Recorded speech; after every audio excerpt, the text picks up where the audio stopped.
Untuk kasusnya, keluarga datang ke poli lansia di Puskesmas untuk memeriksakan orang tuanya yang telah lansia. Keluarga tersebut mengeluhkan kepada perawat bahwa akhir-akhir ini mengalami kendala saat berkomunikasi dengan orang tuanya, terutama saat menjelaskan jadwal minum obat.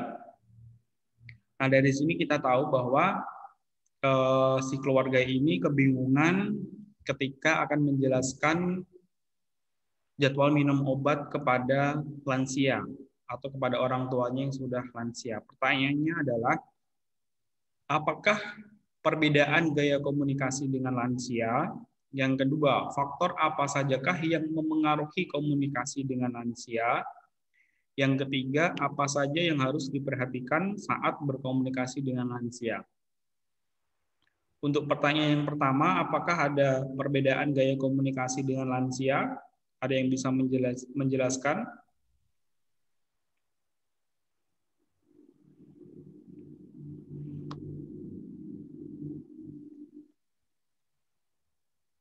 Amin?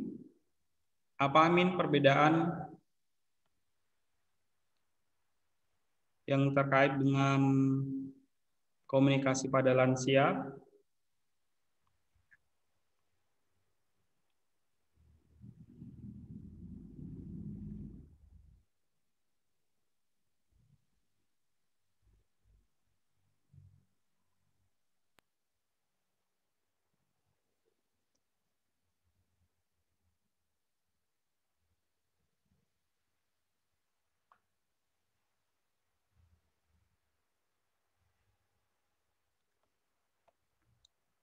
Apa Amin? Iya, apa Pak? Perbedaan, apakah ada perbedaan komunikasi dengan orang biasa atau dengan lansia? Kalau dengan lansia itu lebih apa ya Pak?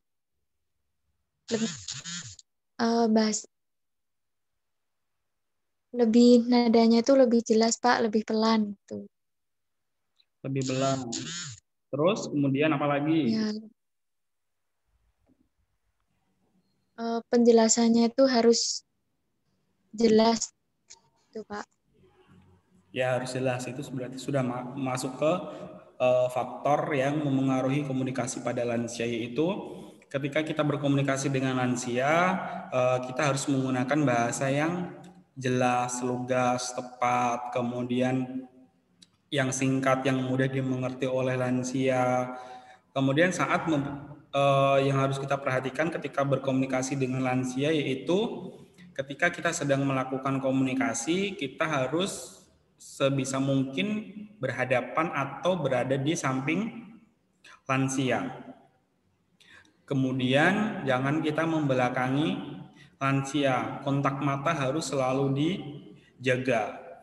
Dan satu hal, ketika kita sedang berkomunikasi kepada lansia, kita akan menjadi seorang pendengar, bukan seorang walaupun kita menjadi seorang komunikator, kita tetap menjadi pendengar yang baik, karena lansia itu lebih suka bercerita daripada mendengarkan apa yang kita utarakan. Karena lansia kebanyakan mereka sudah berpikir bahwa mereka hidupnya lebih lama, kemudian lebih sudah mengenal yang namanya asam garam lebih banyak, jadi pengalaman hidupnya lebih banyak, maka mereka lebih suka untuk didengarkan dari cerita-cerita masa lalunya. Itu adalah ciri-ciri dari lansia.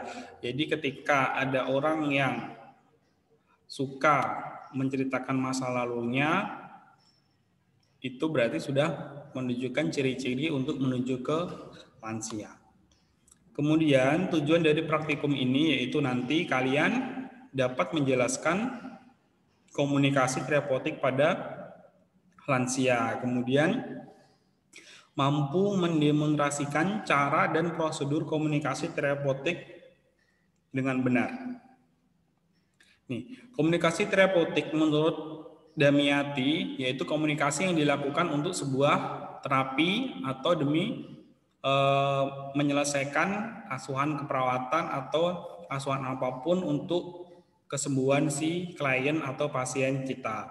Jenis komunikasi itu ada dua, yaitu jenis komunikasi verbal maupun non-verbal. Jadi ketika kita berkomunikasi, kita harus secara sinkron antara verbal maupun non-verbal. Jangan sampai ketika kita berkomunikasi, bahasa non-verbal kita tidak sesuai dengan bahasa verbal yang kita ucapkan. Faktor yang memengaruhi komunikasi pada lansia: perubahan fungsi sensoris dan fungsi kognitif. Nah ini yang sering yang sensoris karena berkurangnya pendengaran pada lansia. Jadi ketika kita berbicaranya terlalu pelan, itu nanti lansia tidak mendengar. Kalau misalnya terlalu keras, terkadang si lansia berpikir bahwa kita membentak mereka, ngomongnya kasar. Padahal sebenarnya tidak, itu adalah disfungsi dari sensoris, dari pendengaran. Terus lansia itu beberapa memang sudah terjadi penurunan kognitif, daya ingat dan sebagainya sudah mengalami penurunan. Kemudian lingkungan yang tidak kondusif, terlalu bising, misalnya si lansia baru nonton TV, baru bermain dengan cucunya. Nah itu adalah faktor-faktor yang memengaruhi komunikasi pada lansia. Terus kemudian ketidaknyamanan fisik. Ini biasanya terjadi pada lansia yang sudah mengalami nyeri-nyeri pada lutut dan sebagainya. Itu ketidaknyamanan fisik yang kadang akan memengaruhi dari komunikasi yang kita sampaikan kepada lansia. Nah ini strategi komunikasi pada lansia yang harus kita lakukan. Duduk berhadapan dan mempertahankan kontak mata selama mungkin. Jadi perhatikan kontak mata. Bisa duduk berhadapan atau di samping lansia. Walaupun di samping, nanti tetap yang paling penting adalah kontak mata. Jangan sampai ketika kita berkomunikasi, kita tidak kontak mata. Padahal ada beberapa tipe orang yang ketika berkomunikasi tidak harus kontak mata, tapi tetap mendengarkan apa yang dikatakan orang tersebut. Tapi dari komunikan mereka terkadang kurang nyaman kalau misalnya sedang ngobrol, sedang diajak berbicara, tapi kontak matanya kemana-mana. Tapi ada tipe orang yang memang multi talent, telinganya bisa mendengar kemana, matanya bisa melihat kemana. Terus kemudian kita harus menjaga privasi semaksimal mungkin. Kemudian menyediakan lingkungan yang kondusif supaya apa yang kita sampaikan itu bisa didengar dan bisa diterima oleh lansia dengan baik. Nah ini yang penting, bahasa nonverbalnya yaitu memberikan sentuhan tapi sewajarnya. Jarak komunikasi intimidasi yaitu 0 sampai 18 inci. Personal distance itu 1,5 sampai 4 kaki. Social distance itu 4 sampai 12 kaki. Nah, ketika nanti kalian itu berkomunikasinya terlalu dengan pasien kok dalam rentang yang 0 sampai 18 ini adalah sudah merupakan komunikasi yang intimasi atau terlalu intim, terlalu dekat dengan pasien. Jadi harus disesuaikan dengan kondisinya. Jadi ini adalah hanya bisa dilakukan dengan orang terdekat, dengan pasangan kita atau dengan keluarga inti, keluarga dekat inti, yaitu yang 0 sampai 18. Kalau dengan pasien jangan sampai ke 0 sampai 18. Cukup maksimal ke personal ini yang setengah meter. Kalau social distance itu 4 sampai 12 kaki. Maksimal itu 2 meter ketika kita berbicara, tapi rata-rata yaitu dalam 1 meter. Kemudian menggunakan kata sapaan hormat, yaitu ketika nanti kita bicara dengan lansia, kita menggunakan, kalau misalnya orang Jawa menggunakan kromo inggil, kromo alus inggil, jangan sampai menggunakan kromo ngoko. Kemudian kontak pertama harus dimulai dengan memperkenalkan diri. Jadi sama, komunikasi terapeutik itu yaitu nanti ada prainteraksi sampai tahap evaluasi. Apapun itu yang harus kalian pegang sampai dimanapun, sampai kapanpun, dikerja dimanapun, yang namanya komunikasi sama itu dari tahap prainteraksi sampai tahap terminasi itu yang harus selalu ada di benak kalian. Terus ini ada rumus untuk komunikasi kepada lansia. Singkatnya yaitu SOLOR, yaitu sit facing the client, yaitu duduk berhadapan, bagaimana menatap yang tadi yang di atas sudah disebutkan, yaitu menatap kontak mata pasien, berhadapan, terus membentuk tubuh yang open, tangan tidak ditutup atau kaki disilangkan. Jadi sikap-sikap komunikasi terapeutik, sikap-sikap yang terapeutik, menjadi pendengar yang baik, rileks, tidak boleh tegang. Nah, itu adalah bagaimana ketika kita saat berkomunikasi dengan lansia, supaya lansia itu nyaman dengan keberadaan kita. Kemudian ketika nanti keadaannya bising, maka kita harus memodifikasi sekondusif mungkin supaya apa yang kita sampaikan dapat didengar dan diterima oleh si lansia. Nada yang normal, jelas, pelan, keras tanpa berteriak, dan menggunakan bahasa yang sederhana dan mudah dimengerti oleh lansia. Nanti kita coba untuk praktekkan karena ini hanya komunikasi tekniknya aja, supaya nanti ketika kalian di lapangan bisa mempraktekkan ketika berbicara dengan lansia.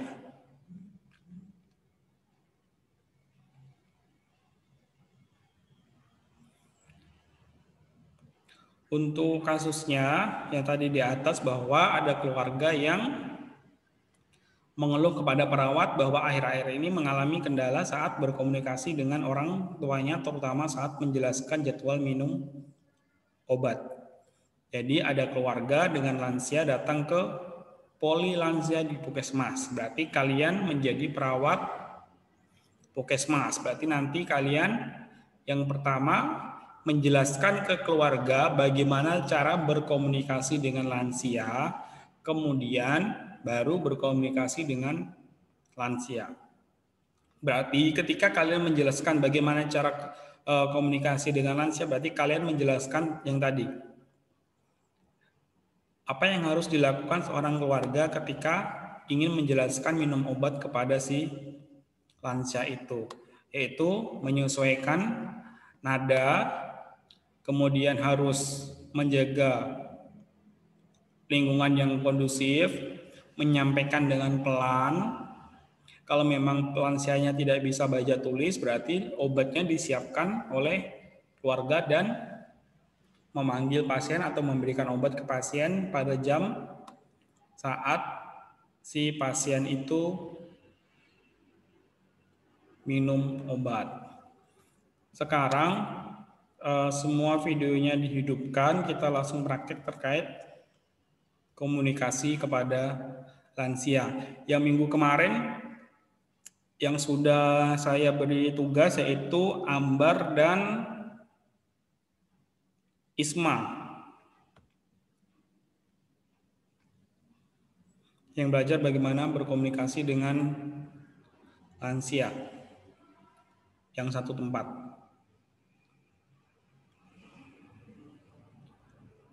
Ayo Ambar, mana Ambar?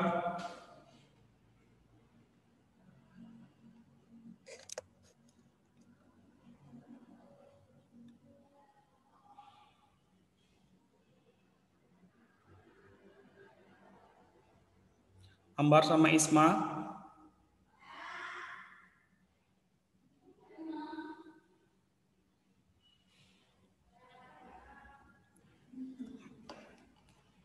Atau siapa yang duluan?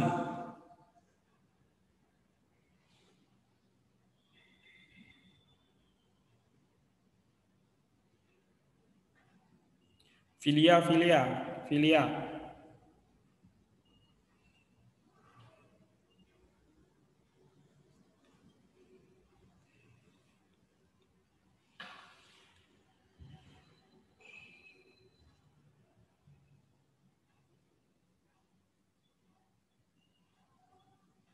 Filia.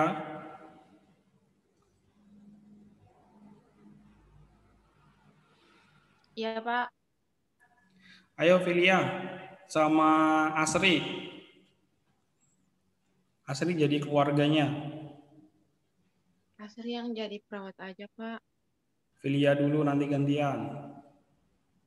Saya belum tahu, Pak.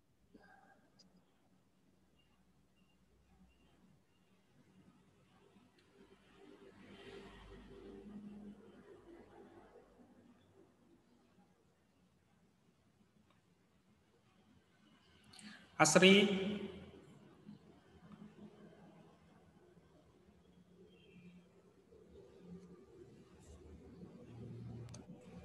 Iya, Pak. Ayo videonya dihidupkan. Filia juga dihidupkan videonya. Semuanya videonya dihidupkan.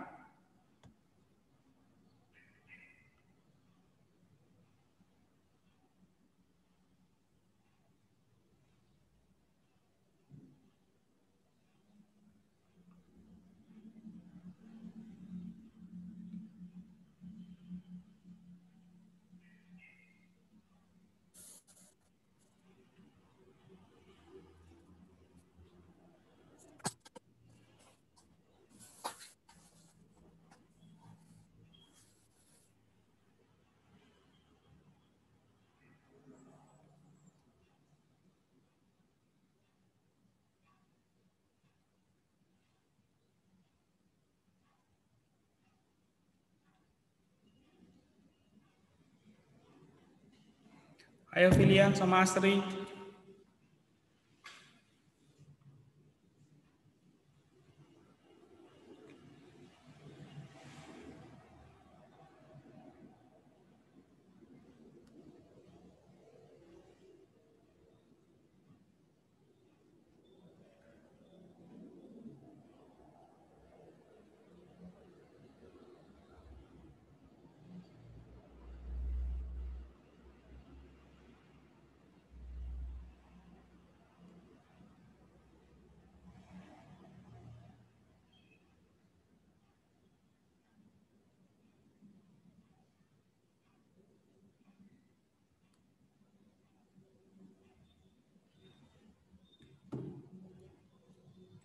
Ayo, tidak mau mempraktekannya, saya akhiri.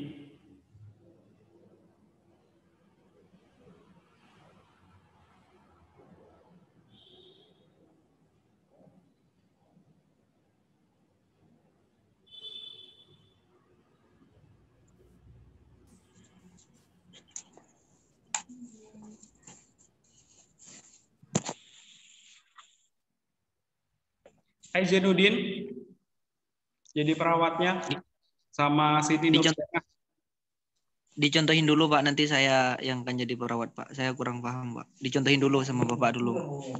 Ya, kasusnya ini ya, keluarga datang ke poli untuk memeriksakan orang tuanya karena keluarga mengeluh bahwa si orang tuanya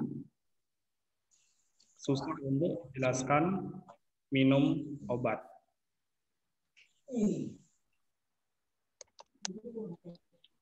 Selamat pagi Pak Zainuddin. Pagi. Ada yang bisa saya bantu? Sebelumnya ini Pak, saya ingin berkonsultasi mengenai kendala orang tua saya. Ini gini loh Pak, saya yang kurang paham, apakah yang mau menjelaskan tentang obatnya itu anaknya atau ibunya yang bingung seperti itu?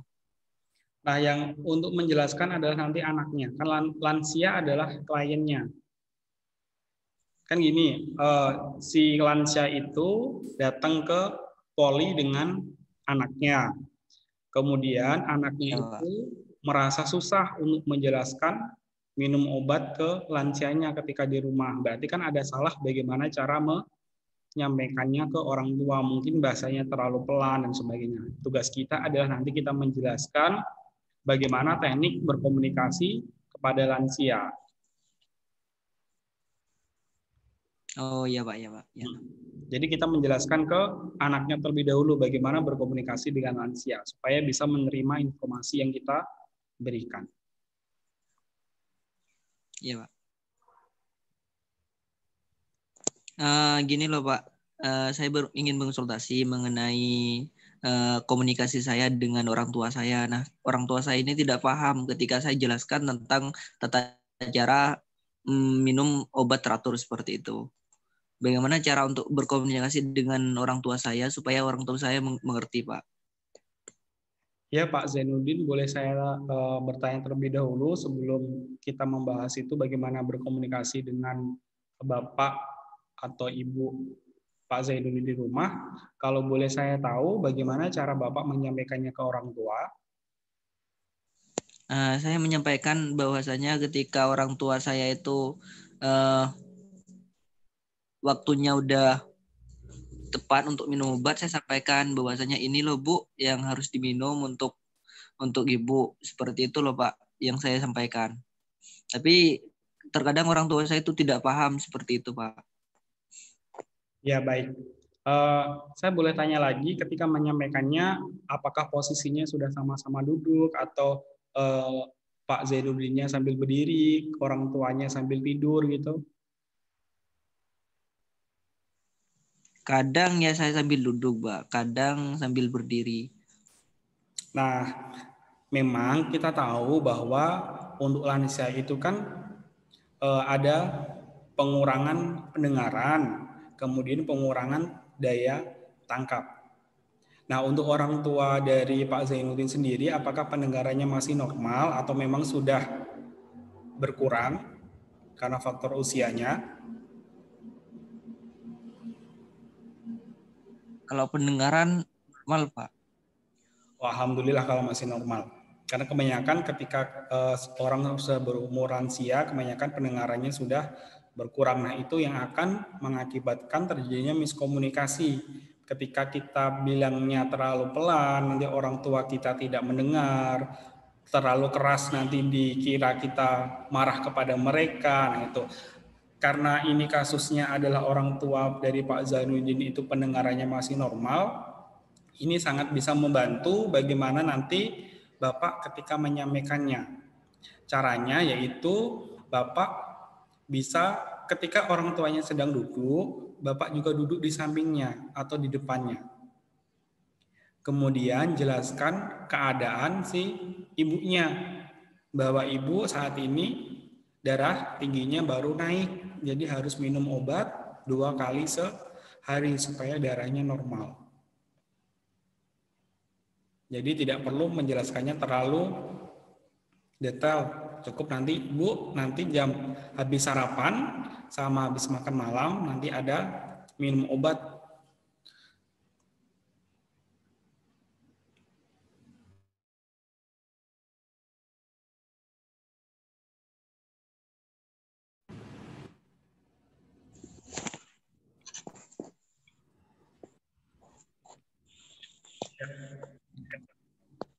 Oh, ya. Nanti Mbak Zainuddin cara menyampaikannya bisa secara pelan-pelan dibilang ke orang tuanya bahwa ibu sekarang kan darah tingginya baru naik. Jadi dari dokter diberikan obat untuk diminum 2 kali sehari. Nanti setelah sarapan dan setelah makan malam. Cuma 1 obatnya.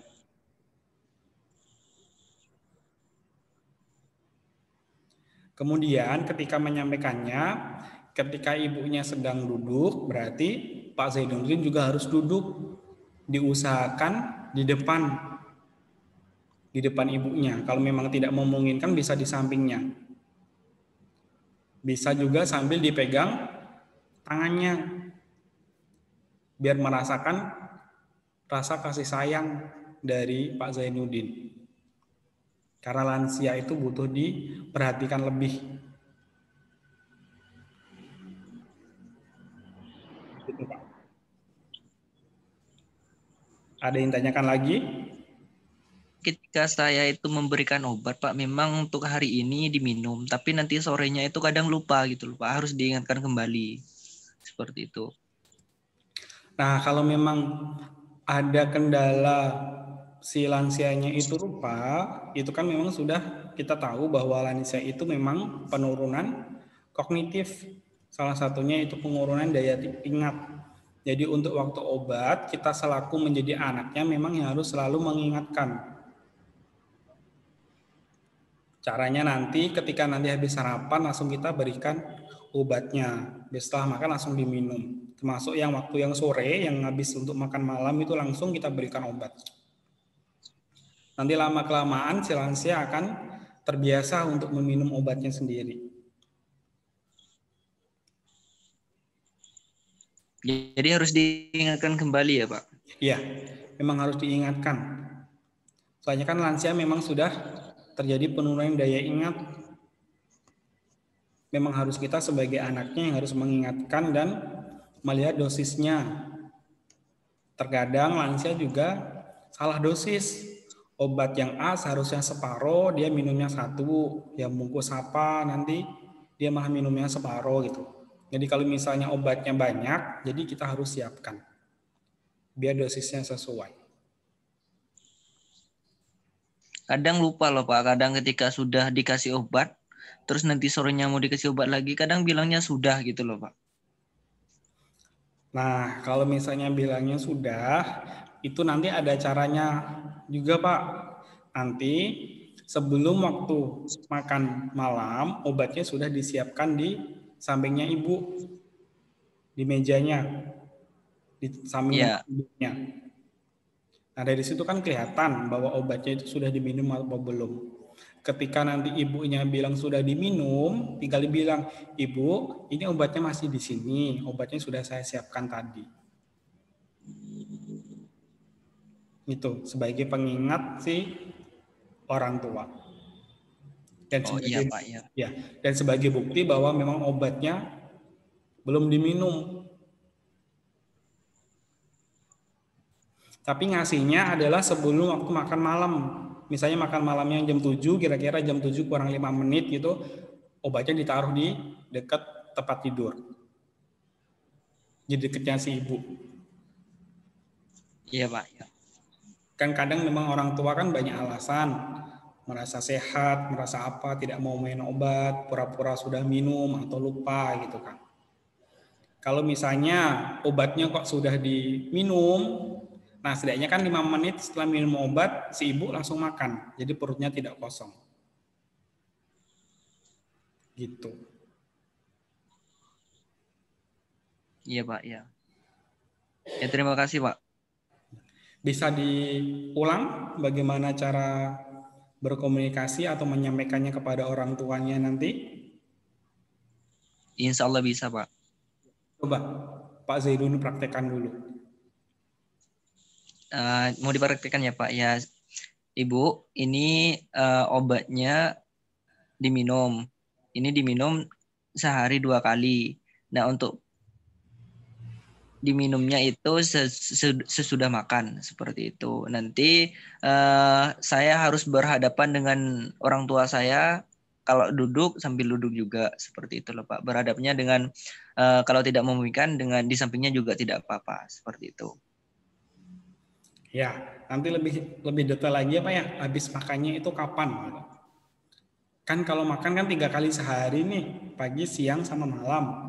Kalau memang obatnya 2 kali Tentu. itu, berarti pagi sama malam. Dijelaskan, Bu, ini ada obat diminum 2 kali setelah sarapan pagi dan setelah makan malam. Gitu. Jadi instruksinya yang lebih jelas.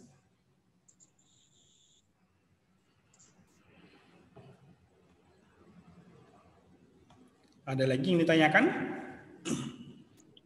Tidak ada Pak.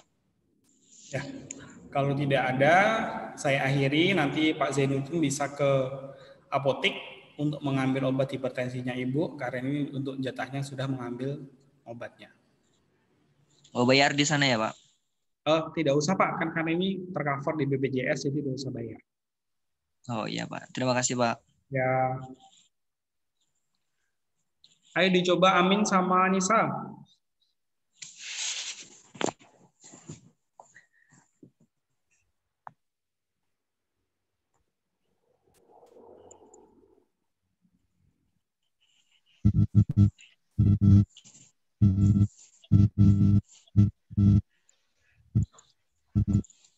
Nisa jadi perawatnya, Amin jadi ini keluarga.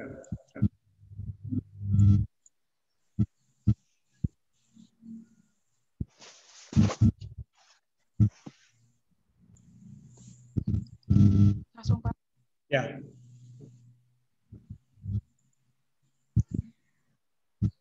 Selamat pagi Bu. Pagi, Mbak. Dengan keluarga Bapak Ahmad ya?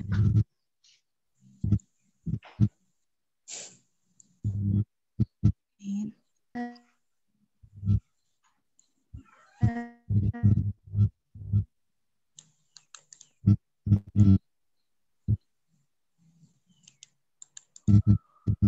Bilangin nggak?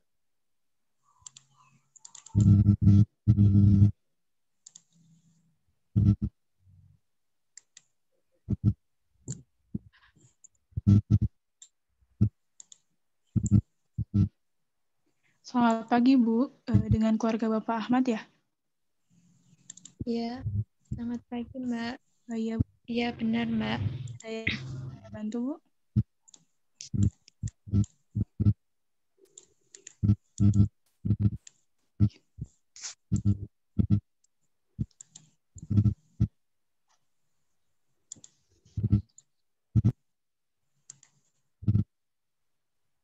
Amin.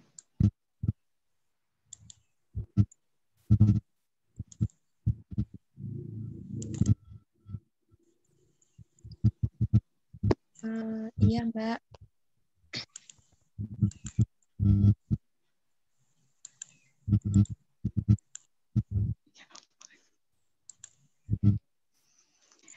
Kenapa Bu keluhannya? Ada yang bisa saya bantu?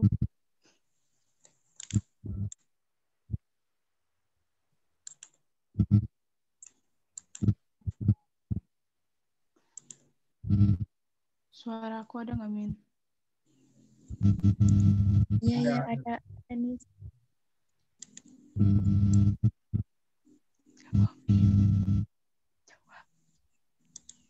Ini, Mbak. Saya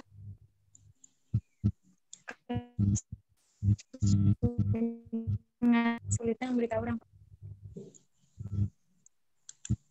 Ya Bu, kenapa?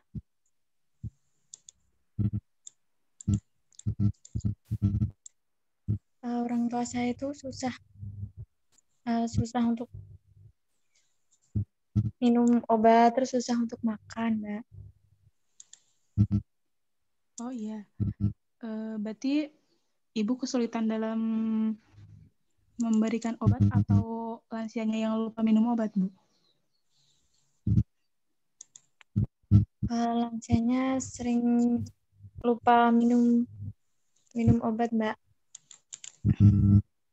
Oh iya. Biasanya Bapak Ahmad minum obatnya sendiri apa Ibu yang mengingatkan? Saya sibuk saya sibuk bekerja, Mbak. Terus bapak saya sering, ya kadang kalau saya di rumah saya temenin, kadang ya cuma kadang-kadang Mbak saya temenin. Di rumah selain Ibu dan Bapak Ahmad ada siapa lagi?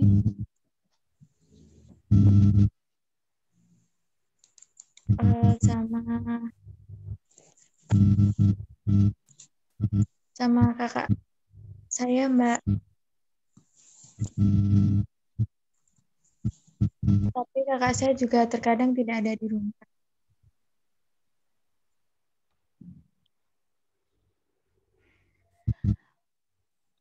Oh iya, tapi Ibu pasti ada pasti pada saat Bapak jadwal minum obat, setidaknya Ibu pasti ada waktunya kan? Mana sih? Maksudnya tuh Ibu nggak keluar rumah setiap hari kan, Bu? Tidak, Mbak. Oh iya, biasanya Ibu kalau misalkan memberikan obat pada Bapak itu sambil duduk apa sambil berdiri ya, Bu? Biasanya saya biasanya saya kasih obat lalu saya kadang pergi, kadang menemani Mbak. Keseringan pada saat Ibu memberikan obat, Bapaknya langsung minum obat atau pas Ibu datang kembali obatnya masih ada di meja atau masih ada belum diminum?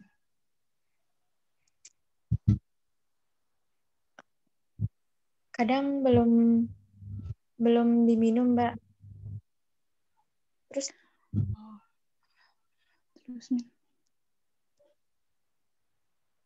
kadang belum diminum, kadang sudah diminum. Kalau misalkan belum diminum, Ibu menyuruh Ya. Bapak untuk lagi apa? Ibu tidak mengeceknya lagi? Saya menyuruh kembali Mbak untuk minum. Tetapi kadang bapak saya bilang kalau sudah minum obat seperti itu. Oh iya. Nah, misalkan Ibu beritahu juga kakak Ibu kalau misalkan kan yang ada di rumah Ibu dan kakak Ibu. Nah, semisal Ibu lagi keluar, Ibu bisa jelaskan, ngasih tahu juga ke kakak Ibu untuk kalau misalkan bapaknya lupa minum obat tuh diingatkan, ditunggu sampai obatnya diminum langsung kalau bisa. Tetapi kalau misalkan sangat terburu-buru,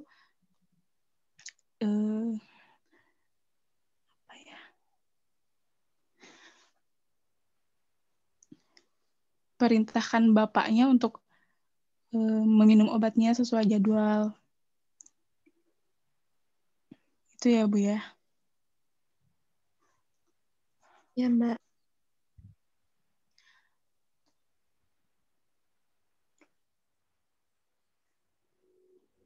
Nah, terus kalau misalkan bapaknya tetap tidak mau meminum obat, Ibu jelaskan kepada bapaknya bahwa kalau misalkan bapaknya tidak minum obat, nanti takut penyakitnya kambuh atau malah lebih memperparah gitu ya, Bu ya. Oh ya, ya baik Mbak. Nah, terus kalau misalkan Ibu saat memberikan obat pada bapaknya, Ibu harus, jika bapaknya sedang duduk, Ibu memberikan obatnya duduk juga, Bu. Kalau misalkan bapaknya sedang berdiri, Ibu berdiri juga. Jadi harus searah sama bapaknya ya, Bu ya. Ya, lalu Ya, ada yang ingin dikonsultasikan lagi? Sudah Mbak, tidak ada. Nah, coba Ibu tadi kan, berarti Ibu sudah paham ya? Ya. Ibu bisa ulangi lagi tadi apa yang saya berikan penjelasan kepada Ibu bisa ulangi lagi untuk mengingatkannya. Iya Mbak, yang perlu dilakukan jika saya pergi atau tidak bisa menemani minum obat, memberitahukan kepada orang di rumah, lalu memberitahukan kepada pasien kepada bapak saya untuk tentang pentingnya meminum obat. Lalu pada saat menemani bapak minum obat, diusahakan jika bapak berdiri kita ikut berdiri, jika bapak duduk kita juga ikut duduk. Itu. Oh iya Bu, berarti Ibu sudah paham ya Bu ya? Iya Mbak. Ibu bisa langsung ambil obatnya di farmasi di bagian paling depan karena sudah jadwal minum obat Bapak ya Bu ya. Oh ya, baik Mbak. Kalau begitu saya permisi dulu ya Bu ya.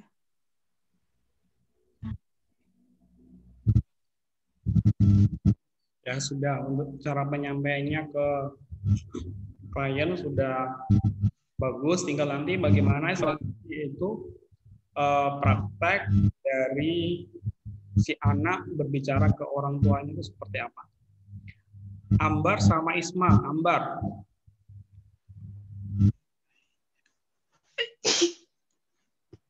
Ambar.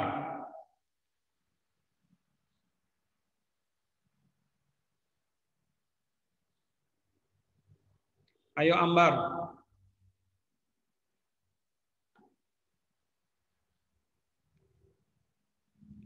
Ini Ambar sama Isma tidur kah?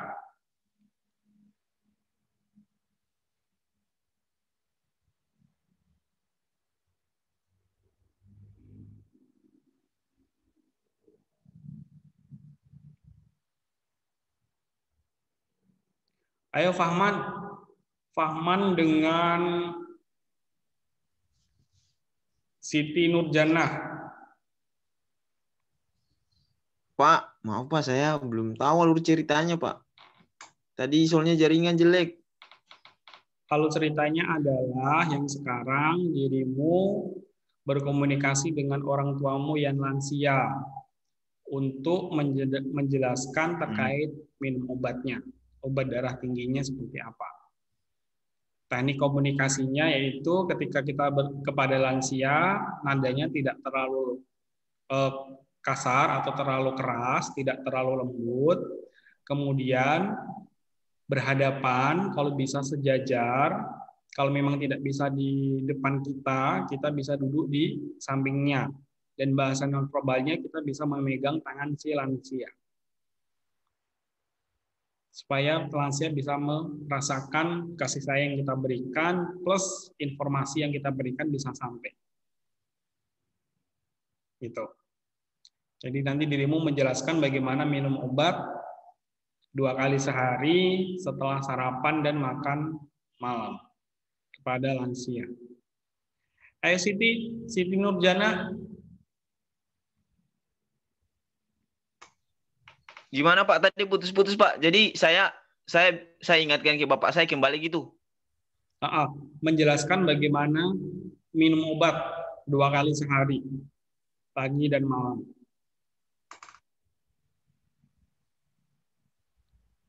Oh iya. Siti Nurjana. Ayo, jadi orang tuanya Fahman, jadi lansia. Nurjana jadi lansia, ayo. Di unmute dulu.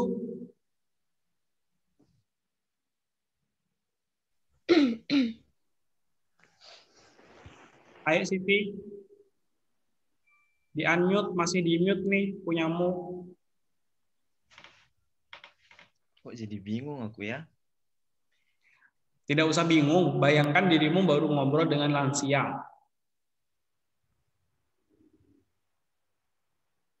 Saya anaknya kan Pak? Dirimu anaknya. Jelasin ke orang tua untuk minum obat. Oh. Iya. Ibumu si Nurjannah ya. Lansia umur 70 tahun. Gimana? Ya. Oke, langsung. Ya, langsung Paman.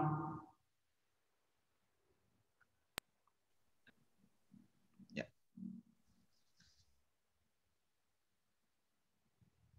Ibu,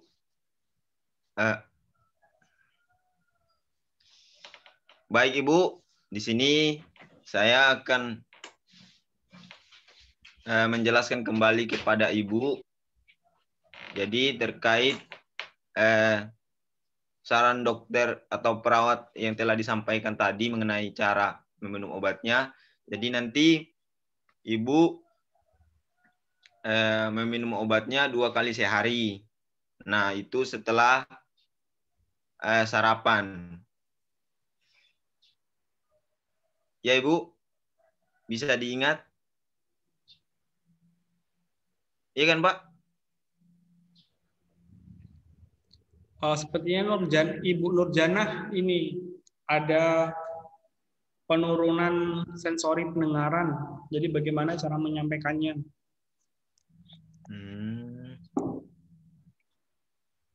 Suaranya kedengaran nggak, Nurjanah?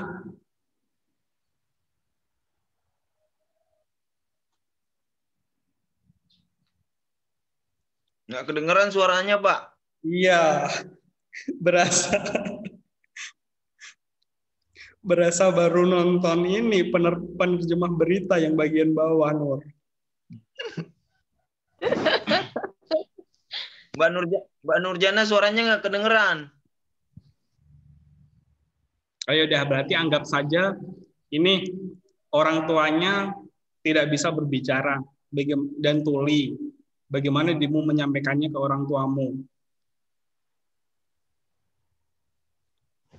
Lansia.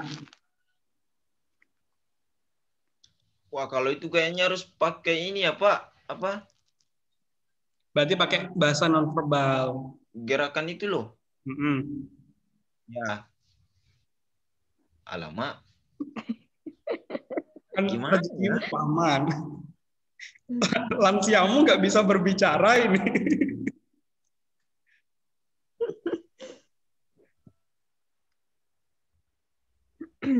Tidak bisa mendengar, tidak bisa berbicara, Paman. Saya belum bisa pakai bahasa nonverbal, Pak. Coba Nurjana praktekkan, Nurjana. Minum obat 2 kali sehari.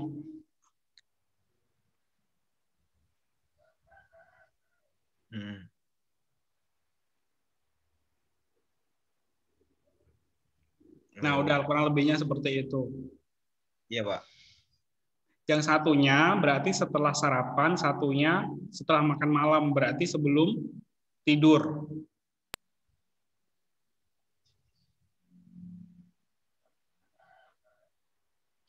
Nah, itu pintar Nurjanah itu.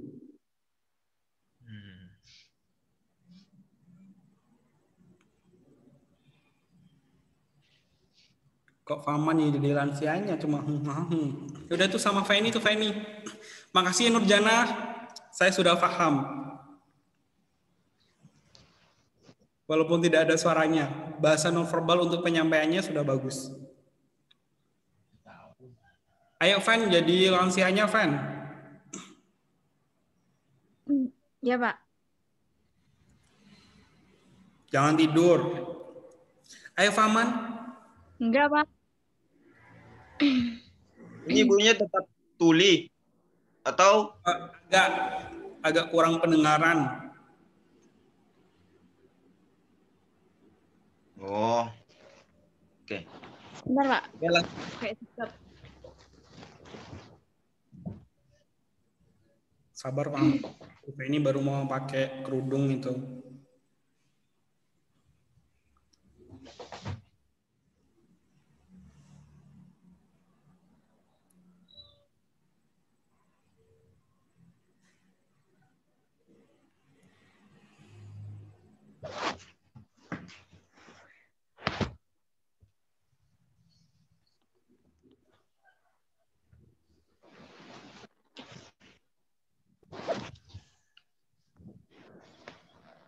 Sudah? Ini? Fabiana? Fabiana? Oh, ini pakai. Itu Pak. Di sampingmu ada orang kan? Dia lagi kuliah, Pak. Lagi ngerjain tugas juga. Kira-kira enggak kuliah. Kan bisa tepatkan bagaimana posisi duduknya dan sebagainya. Sudah sama Feni dulu. Oh, iya. Ya. Ya, langsung ya, Pak. Oh. Ibu.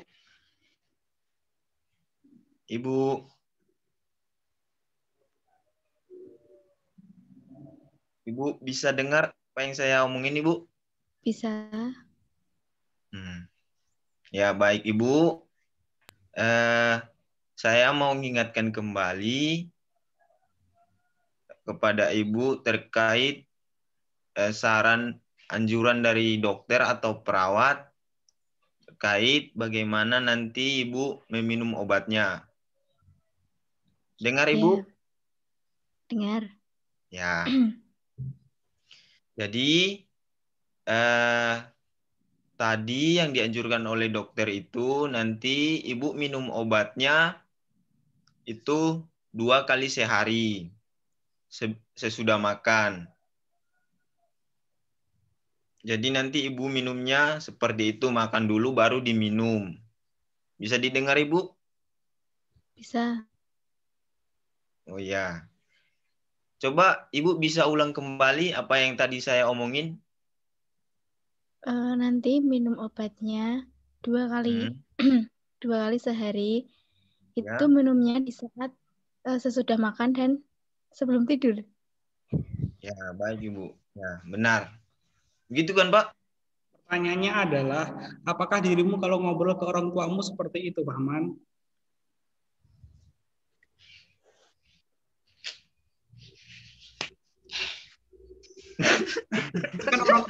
Kan orang tuamu, bukan pasien di rumah sakit, Pak Man.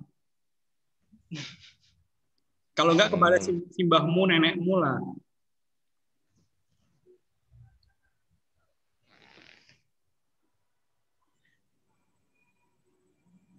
Bukan pasien di rumah sakit loh ya. Oh iya. Oke. Mbak? Halo, Mbak. Halo, Nek. Ya. Nek, saya mau bilang ke Nenek terkait perkataan dokter tadi. Dengar, Nek? Nenek dengar apa yang saya bilang? Iya. Dengar. Ya. Jadi, Nek, tadi itu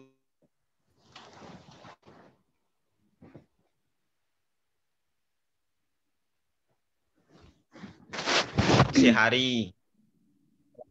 Kan. Nenek dengar?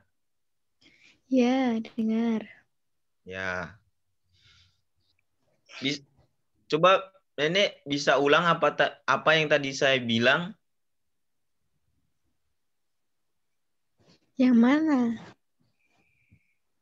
Nah, yang tadi itu kata Bapak dokternya nanti Nenek minum obatnya itu 2 kali sehari setelah makan. Iya, Nak. Coba Nenek bisa ulang kembali tadi apa yang saya omongin?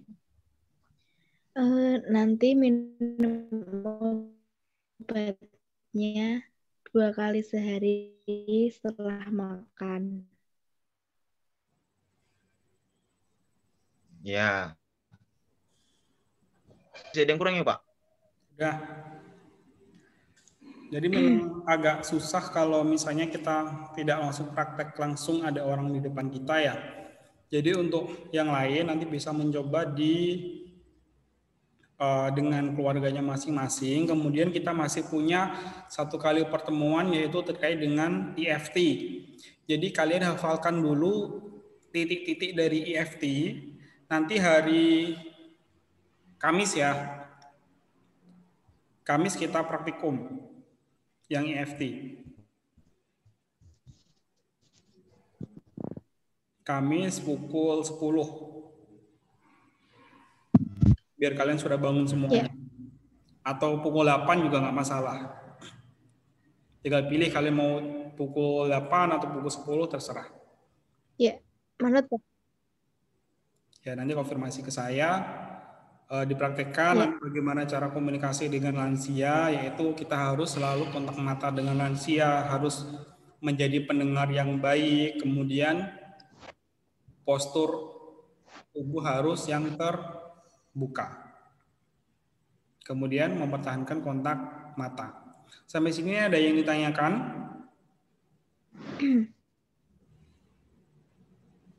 Belum, Pak. Kalau tidak ada, selamat beristirahat. Saya akhiri. Wassalamualaikum warahmatullahi wabarakatuh. Waalaikumsalam warahmatullahi wabarakatuh.